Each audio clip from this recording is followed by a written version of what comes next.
আসসালামু আলাইকুম। আজকের আন্তর্জাতিক সংবাদে আপনাকে স্বাগত। শুরুতেই জানিয়ে দিব শিরোনাম। ২ কেলেঙ্কারিতে চাপে আছেন মার্কিন প্রতিরক্ষামন্ত্রী পদত্যাগের দাবি। এরপর জানিয়ে দেওয়া হবে ইউক্রেন যুদ্ধ অবসানের প্রত্যাশায় রাশিয়ায় প্রতিনিধি দল পাঠাবে হাঙ্গেরি। সর্বশেষ জানিয়ে দিব জাপানি যুদ্ধবিমানের উপর চীনা সামরিক বিমানের বিপজ্জনক কৌশল। এতক্ষণ শুনছিলেন সংবাদ শিরোনাম, এবারে বিস্তারিত। মার্কিন প্রতিরক্ষামন্ত্রী পিট হেগসেথ বেশ চাপের মধ্যে রয়েছেন। মাদক পাচারকারী সন্দেহে নৌকা লক্ষ্য করে হামলা এবং সংবেদনশীল সামরিক তথ্য আলোচনার জন্য সিগন্যাল অ্যাপ ব্যবহারের মতো একাধিক কেলেঙ্কারির কারণে তার বিরুদ্ধে সমালোচনা বাড়ছে এবং তার পদত্যাগের দাবি উঠছে। সাবেক আর্মি ন্যাশনাল গার্ড মেজর পিট হেগসেথ একসময় ফক্স নিউজের সহ উপস্থাপক ছিলেন। সেখান থেকে বিশ্বের সবচেয়ে শক্তিশালী সামরিক বাহিনীর প্রধান হয়েছেন তিনি। চলতি বছরের শুরুতে কংগ্রেসের উচ্চকক্ষ সিনেটে অল্প ব্যবধানে তার নিয়োগ অনুমোদন করা হয়েছিল। মাদক পাচারকারী সন্দেহে ভেনেজুয়েলা উপকূলে বেশ কয়েকবার নৌকায় হামলা চালিয়েছে যুক্তরাষ্ট্র। বিশেষ করে একটি ঘটনায় প্রথম হামলায় বেঁচে যাওয়া ব্যক্তিদের পরে হত্যা করা হয়েছিল। আবার ইয়েমেন অভিযান শুরুর আগে আলোচনা করার জন্য বাণিজ্যিক মেসেজিং অ্যাপ সিগন্যাল ব্যবহার করেছিলেন হেগসেথ। এই দুটি ঘটনায় তার বিরোধিতা আরও বেশি বাড়ছে। Center for strategic and international স্টাডিজের জ্যেষ্ঠ উপদেষ্টা ও অবসরপ্রাপ্ত মার্কিন মেরিন কর্নেল মার্ক ক্যানসিয়ান বলেন, তিনি আরও একটি কঠিন পরিস্থিতিতে পড়েছেন। আসলে তার দুটি বড় ঘটনা এখন এক হয়ে গেছে। ক্যানসিয়ান আরও বলেন, তবে মনে হচ্ছে তিনি মার্কিন প্রেসিডেন্ট ডোনাল্ড ট্রাম্পের আস্থা ধরে রেখেছেন। অবশ্য তিনি বেশ কিছু রিপাবলিকানের সমর্থন হারিয়েছেন, তাই আমি মনে করি না তিনি গুরুতর পরিস্থিতির মধ্যে আছেন। ওবামা প্রশাসনের সময় ইউরোপীয় ও ন্যাটো নীতির জন্য উপসহকারী প্রতিরক্ষামন্ত্রীর দায়িত্বে থাকা জিম টাউনসেন্ড বলেন, হেগসেথ খুব পাতলা বরফের ওপর আছেন এবং ট্রাম্পের এমন একজন প্রতিরক্ষামন্ত্রী আছেন যিনি তাকে প্রচুর মাথা ব্যথা দিচ্ছেন। টাউনসেন্ডও একমত, হেগসেথকে তাৎক্ষণিকভাবে ট্রাম্পের বরখাস্ত করার সম্ভাবনা কম।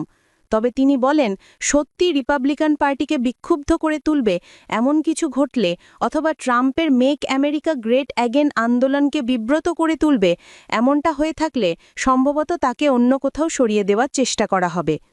প্রতিরক্ষামন্ত্রী হিসেবে নিয়োগ নিশ্চিত করার সময় হেগসেথ বিতর্কের মুখোমুখি পড়েছিলেন, কারণ তিনি আগে যেখানে কাজ করতেন সাবেক সৈনিকদের সেই অলাভজনক সংস্থাগুলোয় আর্থিক অব্যবস্থাপনা, অতিরিক্ত মদ্যপান এবং ক্যালিফোর্নিয়ায় একজন নারীকে যৌন হয়রানির অভিযোগ উঠেছিল তার বিরুদ্ধে। প্রতিরক্ষামন্ত্রী হিসেবে তার সময়ও কেলেঙ্কারির ঘটনা ঘটেছে, যার মধ্যে রয়েছে মার্চের মাঝামাঝি ইয়েমেনে চালানো হামলা করার আগের একটি ঘটনা। দ্য আটলান্টিক সাময়িকীর একটি প্রতিবেদনে বলা হয়েছে, এর প্রধান সম্পাদক ভুলবশত সিগন্যাল চ্যাটের একটি গ্রুপে অন্তর্ভুক্ত হয়েছিলেন, যেখানে হেগসেথ সহ অন্য কর্মকর্তারা আসন্ন ইয়েমেনে অভিযান নিয়ে আলোচনা করছিলেন। পেন্টাগন প্রধান হামলার কয়েক ঘণ্টা আগে তার সময়সূচি এবং এতে জড়িত বিমান ও ক্ষেপণাস্ত্র সংক্রান্ত তথ্য মেসেজ করেছিলেন। এ ঘটনায় পেন্টাগনের স্বাধীন মহাপরিদর্শকের কার্যালয় তদন্ত শুরু করে। গত বৃহস্পতিবার প্রকাশিত একটি প্রতিবেদনের উপসংহারে উল্লেখ করা হয়, হেগসেথের এই কর্মকাণ্ডের ফলে মার্কিন পাইলটদের পক্ষে সম্ভাব্য ক্ষতি হতে পারত। মাদক পাচারকারী সন্দেহে নৌকা লক্ষ্য করে হামলা। আরেকটি বিতর্ক সৃষ্টি হয় গত ২রা সেপ্টেম্বর প্রশান্ত মহাসাগরে মাদক পাচারকারী সন্দেহে একটি নৌকার ওপর হামলা নিয়ে। প্রথম হামলায় নৌকার ব্যক্তিরা বেঁচে গিয়েছিলেন, কিন্তু পরবর্তী একটি হামলায় তাদের হত্যা করা হয়েছিল। হেগসেথ ও হোয়াইট হাউস বারবার বলেছে, দ্বিতীয় হামলার সিদ্ধান্ত প্রতিরক্ষামন্ত্রী নেননি, বরং operational commander admiral Frank Bradley নিয়েছিলেন। এই সপ্তাহে আইন প্রণেতারা ক্যাপিটাল হিলে গোপন বৈঠকে যোগ দেন, যেখানে তাদের ঘটনার প্রসারিত ভিডিও ফুটেজ দেখানো হয়েছিল। এই ভিডিওর শুধুমাত্র একটি সংক্ষিপ্ত অংশ জনসমক্ষে প্রকাশ করা হয়েছিল, তবে পরের হামলাগুলো ন্যায্য ছিল কিনা তা নিয়ে পরস্পর বিরোধী মতামত রয়েছে। ডেমোক্র্যাটিক প্রতিনিধি জিম হাইমস বলেন, ফুটেজে দেখা গেছে যুক্তরাষ্ট্রের সামরিক বাহিনীর হামলায় ডুবে যাওয়া নৌযানের ওপর আক্রমণ করছে। বৈঠকে উপস্থিত রিপাবলিকান সিনেটর টম কটন নৌযানের ওপর 4টে হামলাকেই সম্পূর্ণ আইনসম্মত এবং প্রয়োজনীয় বলে বর্ণনা করে বলেন, বেঁচে যাওয়া ব্যক্তিরা মাদক বোঝাই নৌযানটিকে আবার উল্টে দেওয়ার চেষ্টা করছিল এবং তারা লড়াই চালিয়ে যেতে চেয়েছিল। কিছু ডেমোক্রেটিক পার্টির আইন প্রণয়তা পরের হামলা ও সিগন্যাল বিতর্কের জেরে হেগসেদের পদত্যাগ বা বরখাস্তের দাবি জানিয়েছেন, তবে আপাতত তার চাকরি নিরাপদ বলেই মনে হচ্ছে। হাঙ্গেরির প্রধানমন্ত্রী ভিক্টর অরবান শনিবার ঘোষণা করেছেন তিনি ইউক্রেন যুদ্ধের সমাপ্তির প্রস্তুতি হিসেবে কয়েকদিনের মধ্যে রাশিয়ায় একটি ব্যবসায়িক প্রতিনিধি দল পাঠাচ্ছেন। বসন্তে আইনসভা নির্বাচনের আগে কেসকেমেটিক বিশেষ সমাবেশে অরবান মস্কো এবং ওয়াশিংটনের সাথে বুদাপেস্টের বৈদেশিক সম্পর্ক নিয়ে এক বক্তব্যে তিনি একথা বলেন।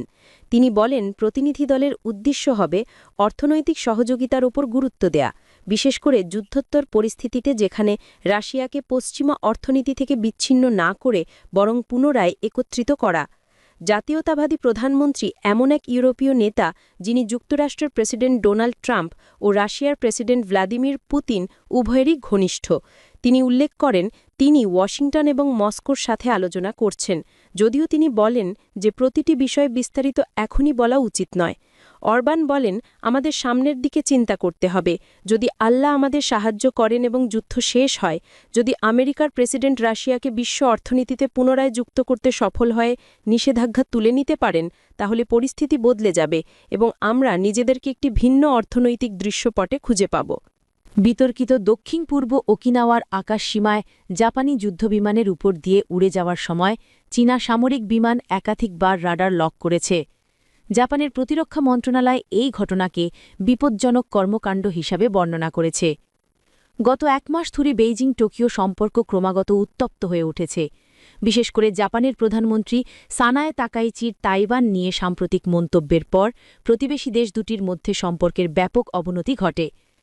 তাকাইচি সম্প্রতি পার্লামেন্টে এক বক্তব্যে ইঙ্গিত দেন তাইওয়ানের উপর চীনের সামরিক আক্রমণের ক্ষেত্রে জাপানও সামরিকভাবে হস্তক্ষেপ করতে পারে। তার মতে তাইওয়ানের উপর বল প্রয়োগ একটি জরুরি অবস্থা তৈরি করতে পারে, যা জাপানের অস্তিত্বের জন্য হুমকিস্বরূপ। রোববার ৭ ডিসেম্বর ভোরে সংবাদ সম্মেলনে জাপানের প্রতিরক্ষামন্ত্রী শিনজিরো কোইজুমি ঘটনাকে অত্যন্ত দুঃখজনক বলে উল্লেখ করেন। তিনি জানান, জাপান এই ঘটনায় চীনের কাছে কঠোর প্রতিবাদ জানিয়েছে এবং এমন ঘটনার পুনরাবৃত্তি রোধে প্রয়োজনীয় ব্যবস্থা নিতে বলেছে।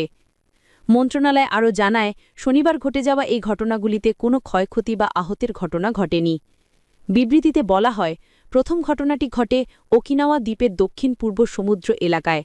সেখানে চীনা নৌবাহিনীর বিমানবাহী রণতরী লিয়াওনিং থেকে উড্ডয়ন করা একটি জে-15 যুদ্ধবিমান জাপানি আকাশসীমায় অনুপ্রবেশের পর পরিস্থিতি পর্যবেক্ষণে উঠতে যাওয়া জাপানি F-15 যুদ্ধবিমানের উপর বিরতিহীনভাবে রাডার লক করে। ঘটনার প্রায় 2 ঘণ্টা পর একই রণতরী থেকে আরও একটি জে-15 বিমান অন্য একটি জাপানি যুদ্ধবিমানের উপর একই ধরনের রাডার লক অন করে বলে দাবি টোকিওর। বিবৃতিতে আরও বলা হয়, এই ধরনের রাডার লক কেবল নিরাপদ উড্ডয়ন নিশ্চিত করার প্রয়োজনীয় সীমার বাইরে গিয়ে বিপজ্জনক আচরণে শামিল। প্রসঙ্গত, সামরিক বাহিনী সাধারণত ফায়ার কন্ট্রোল বা লক্ষ্য শনাক্তকরণের জন্য রাডার ব্যবহার করে থাকে। কোনো যুদ্ধবিমানের ওপর রাডার লক করা আক্রমণাত্মক উদ্দেশ্যের ইঙ্গিত হিসাবে বিবেচিত হয়।